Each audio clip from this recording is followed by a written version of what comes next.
This is what you call CAD, cardboard aid design. So this is essentially what is going to be my intake manifold. So I'm going to make this out of 4mm alloy. I've got the alloy already. I've got the flange. Well, not that one. I got to make that one, but the one that goes onto the engine, I've got that. And that is going to sit in there. And then that end, which is pretty much a circle, but I've made it into an octagon. Octagon, is that? I don't know, I think so. I think that's what you call it. That is going to weld onto there. Of course, this here is going to be hollow. The only reason I've put that on there is just to hold the cardboard together. And then that is going to weld onto there, like so. Then there's going to be, I'm going to fold up these, very similar to this. So like, it'll be folded. You guys will see that when I get to it. Runners, which then lead to this.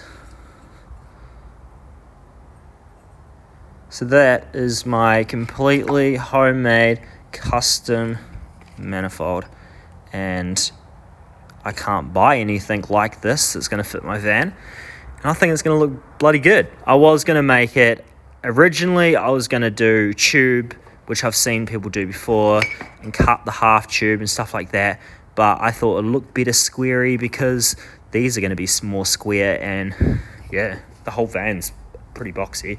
And I've got a folder, and it's just easy to do.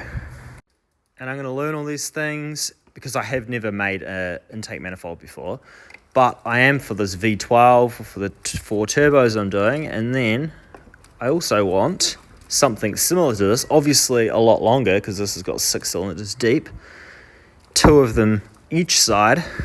The front will be a little bit different, but I also want to do the same thing on this V12. So like I've said it before, this van is a big practice run for pretty much doing the V12, because a lot of people have pointed out before, and it's true, I don't really know what I'm doing. Like I do, but I don't. I've never done an engine swap before. Now I've done 2.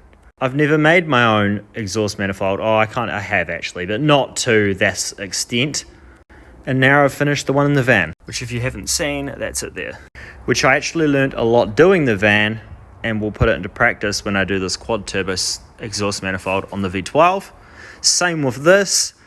And then the intercooler piping is going to be the same with the van. So intercooler piping, I'm going to try out V-bands for alloy intercooler piping, never used before. I'm going to test them out, trial them, and then on the van, and then I'm going to put it all into practice on the V12, because this V12